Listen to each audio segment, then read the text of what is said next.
آپ کو خوش آمدید کہتے ہیں اپنے پروگرام میں۔ انشاءاللہ الکریم آج ہم شیخ عبد القادر جیلانی حضور غوث اعظم رحمۃ اللہ تعالی علیہ کی سیرت مبارکہ کے جس عنوان پر گفتگو کرنے جا رہے ہیں وہ ہے غوث اعظم بحیثیت عالم ربانی۔ آئیے اس بارے میں کچھ سنتے ہیں۔ سیدی اعلی حضرت امام اہل سنت حضرت علامہ مولانا شاہ امام احمد رضا خان علیہ رحمۃ الرحمن ارشاد فرماتے ہیں، اللہ تبارک و تعالی نے کبھی کسی جاہل کو اپنا ولی نہ بنایا، یعنی بنانا چاہا تو پہلے اسے علم دے دیا، اس کے بعد ولی کیا کہ جو علم ظاہر نہیں رکھتا وہ علم باطن کے اس کا ثمرہ و نتیجہ کیوں کر پا سکتا ہے؟ تو معلوم ہوا کہ ولی کے لیے عالم ہونا شرط ہے۔ اگر بندے کے پاس علم دین نہ ہو تو شیطان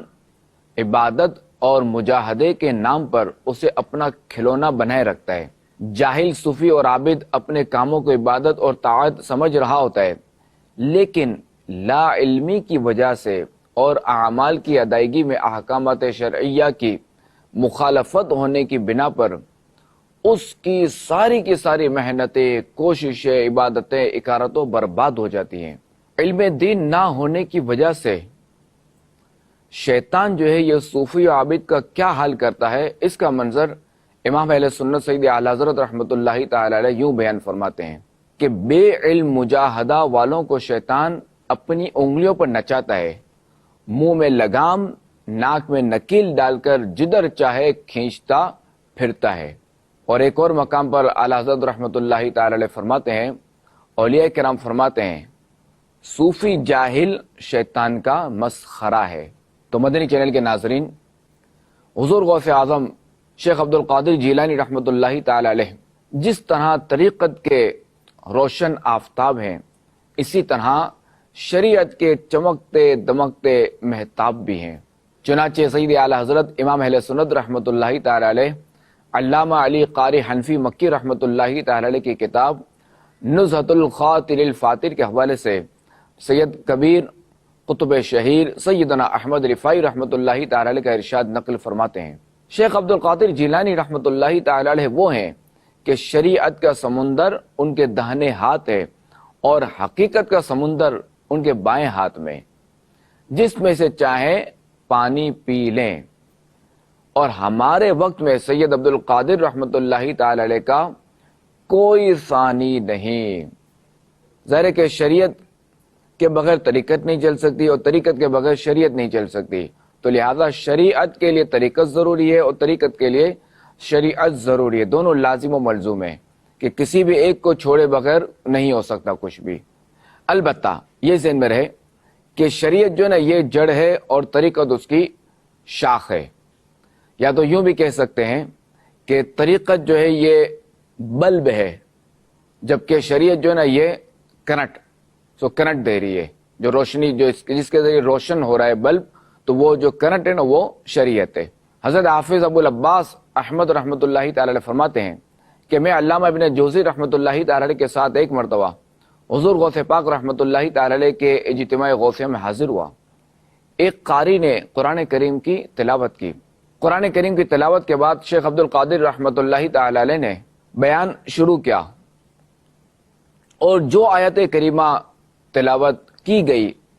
اس کی ایک تفسیر بیان فرمائی اور اس کا معنی بیان فرمایا۔ تو میں نے علامہ ابن جوزی رحمۃ اللہ تعالی علیہ سے پوچھا کہ کیا آپ کو اس تفسیر کا علم تھا؟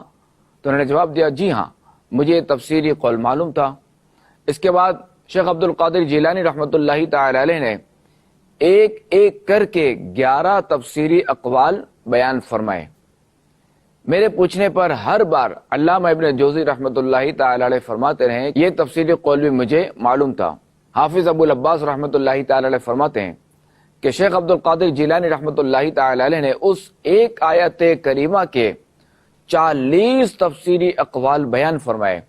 اور ہر قول کے قائل کا نام بھی بیان فرمایا، مگر 11 تفسیروں کے بعد سے ہر تفسیر کے بارے میں میرے پوچھنے پر علامہ ابن جوزی رحمۃ اللہ تعالی علیہ جو ہے وہ بتاتے رہے کہ مجھے اس تفسیر کا علم نہیں تھا۔ مدنی چینل کے ناظرین، اس واقعے سے حضور غوث اعظم شیخ عبد القادر جیلانی رحمۃ اللہ تعالی علیہ کے علمی مقام و مرتبے کی بلندی کا بخوبی اندازہ لگایا جا سکتا ہے کہ آپ رحمۃ اللہ تعالی علیہ نے ایک ہی وقت میں ایک آیت مبارکہ کی 40 تفسیر بیان فرمائی، جن میں سے 29 تفسیریں علامہ ابن جوزی رحمۃ اللہ تعالی علیہ کے علم میں بھی نہ تھیں۔ حالانکہ علامہ ابن جوزی رحمۃ اللہ تعالی علیہ کے بارے میں آتا ہے کہ یہ اپنے وقت کے بہت بڑے عالم اور امام تھے، اور آپ رحمۃ اللہ تعالی علیہ نے علم قرآن، علم حدیث، علم فقہ، جغرافیہ، علم طب، تاریخ، تفسیر، علم نجوم، حساب، لغت اور نحو وغیرہ کے علاوہ دیگر بہت سے علوم و فنون میں بھی قابل قدر کتابیں لکھی ہیں، اور آپ کی جو تصانیف ہے، آپ کی جو کتابیں ہیں، ان کی تعداد 300 سے زیادہ بتائی جاتی ہیں، جن میں کئی تو مجلد یعنی کئی جلدوں پر ہیں، اور کچھ رسالے بھی شامل ہیں۔ امام ابن قدامہ حنبلی رحمۃ اللہ تعالی علیہ فرماتے ہیں کہ امام ابن جوزی رحمۃ اللہ تعالی علیہ اپنے زمانے میں وعظ و خطابت کے امام تھے، مختلف علوم و فنون میں بہترین کتابیں لکھی ہیں، تدریس بھی کرتے تھے، اور آپ رحمۃ اللہ تعالی علیہ حافظ الحدیث بھی تھے۔ حافظ الحدیث کسے کہتے ہیں؟ حافظ الحدیث 1,00,000 احادیث مبارکہ سند کے ساتھ یاد کرنے والے کو کہتے ہیں۔ مگر وقت کے اتنے بڑے امام ہونے کے باوجود علامہ ابن جوزی رحمۃ اللہ تعالی علیہ ہمارے غوث پاک شیخ عبد القادر جیلانی رحمۃ اللہ تعالی علیہ کے بیان کردہ 40 تفسیری اقوال میں سے صرف 11 کے بارے میں جانتے تھے۔ تو اس سے بھی حضور غوث پاک رحمۃ اللہ تعالی علیہ کے علمی سمندر کی بے پناہ گہرائی کا اندازہ لگایا جا سکتا ہے۔ مظہر عظمت غفار ہیں غوث اعظم، مظہر رفعت جبار ہیں غوث اعظم، نائب احمد مختار ہیں غوث اعظم، اور سب ولیوں کے سردار ہیں غوث اعظم۔ تو مدنی چینل کے ناظرین، شیخ عبد القادر جیلانی رحمۃ اللہ تعالی علیہ علم کے سمندر تھے، اور آپ کو علم فقہ، علم حدیث، علم تفسیر، علم نحو اور علم ادب وغیرہ علوم پر دسترس حاصل تھی۔ جب آپ رحمۃ اللہ تعالی علیہ کے اساتذہ کرام نے آپ کو علم حدیث کی سند دی تو فرمانے لگے، اے عبد القادر، الفاظ حدیث کی سند تو ہم آپ کو دے رہے ہیں، لیکن حقیقت یہ ہے کہ حدیث کے معانی و مفہوم کا سمجھنا تو ہم نے آپ ہی سے سیکھا ہے۔ صاحب بہجت الاسرار حضرت علامہ نور الدین ابو الحسن علی شتنوفی رحمۃ اللہ تعالی علیہ بیان فرماتے ہیں کہ حضرت شیخ عبد القادر جیلانی رحمۃ اللہ تعالی علیہ 13 علوم میں بیان فرمایا کرتے تھے، اور آپ رحمۃ اللہ تعالی علیہ کے مدرسہ عالیہ میں لوگ آپ سے تفسیر، حدیث، فقہ اور علم الکلام وغیرہ پڑھتے تھے۔ دوپہر سے پہلے اور بعد دونوں وقت لوگوں کو تفسیر، حدیث، فقہ، کلام، اصول نحو پڑھاتے تھے، اور ظہر کے بعد آپ رحمۃ اللہ تعالی علیہ تجوید و قراءت کے ساتھ قرآن کریم پڑھایا کرتے تھے۔ تو مدنی چینل کے ناظرین، یہ بھی عرض کرتا چلوں کہ غوث اعظم رحمۃ اللہ تعالی علیہ جلیل القدر مفسر، بہترین محدث اور امام فقہ ہونے کے ساتھ ساتھ حاضر جواب مفتی بھی تھے،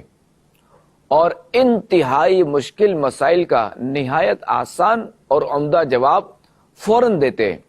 کہ جس سے اس وقت کے علماء کو بڑا تعجب ہوتا تھا۔ شیخ امام موفق الدین بن قدامہ رحمۃ اللہ تعالی علیہ فرماتے ہیں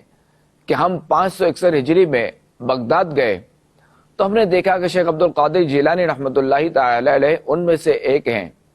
کہ جن کو وہاں پر علم و عمل اور فتویٰ نویسی کی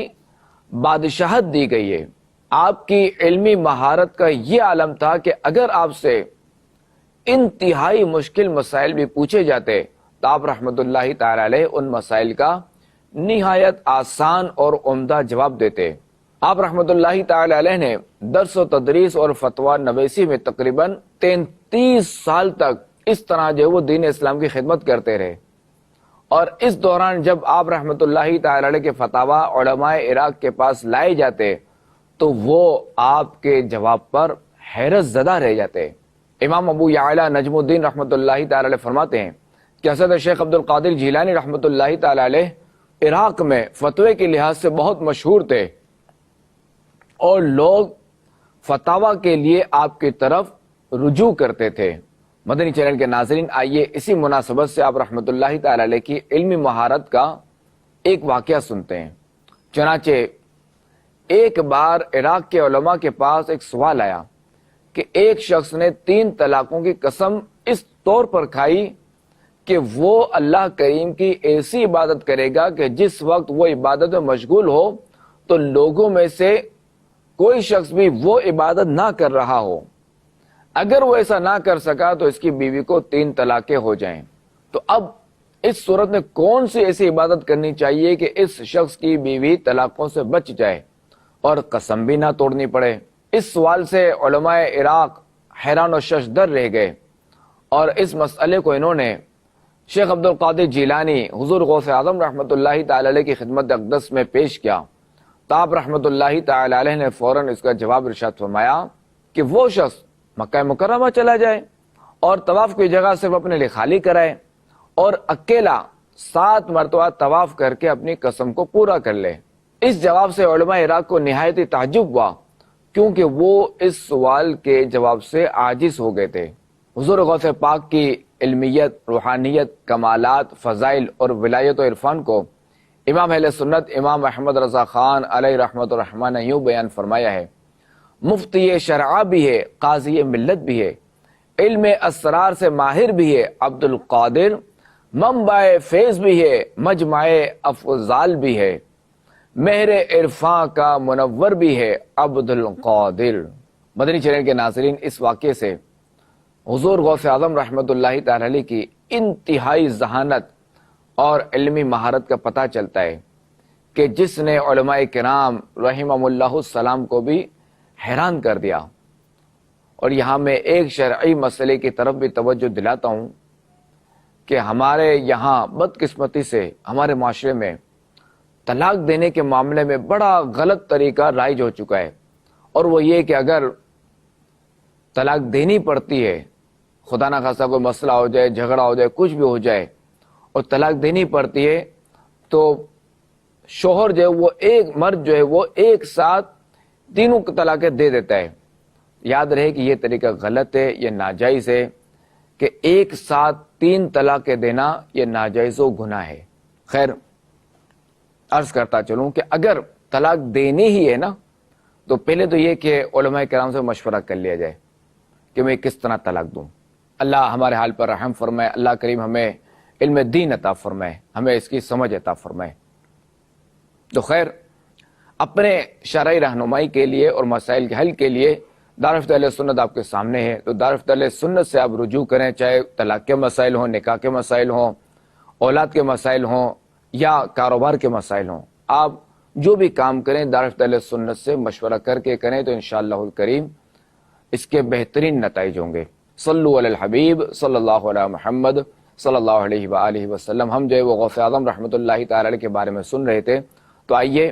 مزید غوث اعظم رحمۃ اللہ تعالی علیہ کے علمی مقام کے بارے میں سنتے ہیں۔ حضرت مفرج رحمۃ اللہ تعالی علیہ فرماتے ہیں کہ جب حضرت شیخ عبد القادر جیلانی رحمۃ اللہ تعالی علیہ مشہور ہو گئے تو بغداد کے ذہین ترین 100 فقہاء کرام اس بات پر متفق ہوئے کہ ہر ایک مختلف علوم و فنون کے بارے میں الگ الگ سوال بنائیں تاکہ ان سوالات کے ذریعے غوث پاک رحمۃ اللہ تعالی علیہ کو لاجواب کر سکیں۔ اب یہ لوگ یہ منصوبہ بنا کر غوث پاک کے دربار میں حاضر ہوئے۔ حضرت شیخ مفرج رحمۃ اللہ تعالی علیہ فرماتے ہیں کہ میں بھی اس وقت حضور غوث پاک رحمۃ اللہ تعالی علیہ کی بارگاہ میں حاضر تھا۔ جب وہ فقہاء کرام آ کر بیٹھ گئے تو پیران پیر روشن ضمیر شیخ عبد القادر جیلانی رحمۃ اللہ تعالی علیہ نے اپنا سر مبارک جھکا لیا۔ اس وقت آپ رحمۃ اللہ تعالی علیہ کے سینہ مبارک سے ایسا نور نکلا جسے ہر اس شخص نے دیکھا جسے اللہ کریم نے دکھانا چاہا۔ وہ نور گزرتا ہوا جب ہر ایک فقیہ کے سینے پر پہنچا تو سب کے سب حیرت زدہ ہو کے تڑپنے لگے۔ پھر غوث اعظم رحمۃ اللہ تعالی علیہ کے منبر اقدس کے پاس حاضر ہوئے۔ آپ رحمۃ اللہ تعالی علیہ نے باری باری ہر ایک کو سینے سے لگایا اور فرمایا کہ تمہارا سوال یہ تھا اور اس کا جواب یہ ہے۔ یوں ہی ایک ایک کر کے سب کے مسئلے اور ان کے جوابات ارشاد فرما دیے۔ جب مجلس مبارک ختم ہوئی تو میں ان فقہ کے پاس گیا اور ان سے پوچھا کہ یہ کیا ماجرا ہے؟ تو انہوں نے غوث اعظم رحمۃ اللہ تعالی علیہ کو آزمانے کا وبال بیان کرتے ہوئے بتایا کہ جب ہم وہاں آ کر بیٹھے تو یکدم سب کچھ ایسے بھول گئے کہ جیسے ہمیں کچھ آتا ہی نہیں، مگر جب حضور غوث پاک رحمۃ اللہ تعالی علیہ نے ہمیں اپنے مبارک سینے سے لگایا تو ہم میں سے ہر ایک کا علم واپس آ گیا۔ اور اس سے بھی زیادہ حیرت انگیز بات یہ ہے کہ حضور غوث اعظم رحمۃ اللہ تعالی علیہ نے ہمارے سوالات کے وہ جوابات ارشاد فرمائے جو پہلے ہمارے علم میں نہ تھے۔ تو یہ عاشقان غوث اعظم دیکھا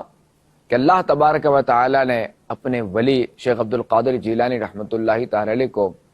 کس قدر نوازا تھا کہ اللہ تبارک و تعالی نے انہیں یہ طاقت بھی عطا فرمائی تھی کہ آپ رحمۃ اللہ تعالی علیہ جو ہے وہ دلوں کے حال بھی جان لیتے تھے۔ یہ اللہ کی عطا ہے، جسے چاہے عطا فرما دے، وہ قادر مطلق ہے۔ دلوں کے حال جاننا یہ ظاہر ہے کہ یہ کوئی انہونی بات نہیں ہے، ورنہ حضرت مریم رضی اللہ تعالی عنہا کا دیکھیں کہ ان کے پاس بے موسم کے پھل آتے تھے۔ اگر دیکھا جائے تو دلوں کے حال جاننے سے زیادہ تو یہ ماجرا ہے کہ بے موسم کے پھل آنا اور خشک کھجور کے درخت سے تازہ کھجوریں گرنا، جو کہ قرآن پاک میں موجود ہے۔ تو اللہ کریم اپنے مقبول بندوں کو ایسی طاقتیں عطا فرماتا ہے، وہ قادر مطلق ہے۔ خلیفہ اعلی حضرت مداح الحبیب حضرت مولانا جمیل الرحمن رحمۃ اللہ تعالی علیہ فرماتے ہیں، جو حق چاہے وہ یہ چاہے، جو یہ چاہے وہ حق چاہے، تو مٹ سکتا ہے پھر کس طرح چاہا غوث اعظم کا۔ فقیہوں کے دلوں سے دھو دیا ان کے سوالوں کو، دلوں پر ہے بنی آدم کے قبضہ غوث اعظم کا۔ تو اے عاشقان رسول، اے عاشقان غوث اعظم، ہمارے غوث پاک نے اپنی ساری زندگی علم دین کی ترویج و اشاعت میں بسر فرمائی۔ ہم بھی عشق غوث اعظم کا دعویٰ کرتے ہیں، محبت غوث اعظم کا دعویٰ کرتے ہیں، تو ہمیں چاہیے کہ ہم آپ رحمۃ اللہ تعالی علیہ کی سیرت پر چلتے ہوئے علم دین کے حصول میں مشغول ہو جائیں۔ الحمدللہ الکریم فی زمانہ دعوت اسلامی نے ہمارے لیے بڑی آسانی کر دی ہے کہ ہم علم دین حاصل کر سکتے ہیں، اور اس کے ہمیں بہت سارے مواقع دیے ہیں، جیسے بچوں اور بچیوں کے لیے مدارس المدینہ، دار المدینہ، اسی طرح بڑوں کے لیے بھی، اسلامی بہنوں اور اسلامی بھائیوں کے لیے بھی جامعۃ المدینہ قائم ہے، جس میں عالم کورس کروایا جاتا ہے۔ اسی طرح اور دعوت اسلامی کے دینی ماحول میں ایڈلٹ حضرات کو، یعنی بالغان کو صحیح مخارج کے ساتھ قرآن پاک پڑھنا سکھایا جاتا ہے، تجوید و قراءت کے ساتھ، جس سے دعوت اسلامی کے اصطلاح میں کہا جاتا ہے مدرسۃ المدینہ بالغان۔ اور حدیث پاک میں ہے خیرکم من تعلم القرآن وعلمہ، تم میں بہترین وہ ہے کہ جو قرآن پاک کی تعلیم حاصل کرے اور دوسروں کو سکھائے۔ تو آپ بھی دعوت اسلامی کے دینی ماحول سے وابستہ ہو جائیں، اور دعوت اسلامی کے تحت جو مدرسۃ المدینہ بالغان جو لگتے ہیں، ان میں آپ بھی صحیح مخارج کے ساتھ قرآن پاک پڑھنا سیکھیے۔ اگر آپ سیکھے ہوئے ہیں تو بھی اپنا وقت دیجیے اور سکھانا شروع کر دیجیے تاکہ پوری حدیث پر عمل ہو جائے۔ صلو علی الحبیب صلی اللہ علیہ محمد صلی اللہ علیہ وآلہ وسلم۔